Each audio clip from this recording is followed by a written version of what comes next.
galerinha, Erielton Venturoso, canal Bora, Bora Brasil.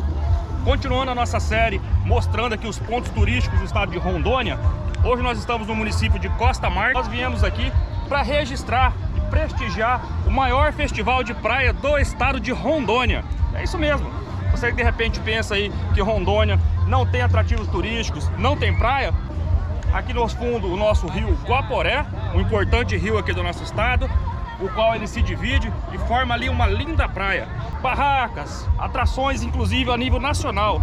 Hoje aqui, tarde de sabadão, à noite nós iremos prestigiar o show do Babado Novo. É isso aí, pessoal. Vamos lá conhecer com a gente, mostrar cada detalhe desse festival. Tenho certeza que vocês irão gostar bastante. Vamos juntos?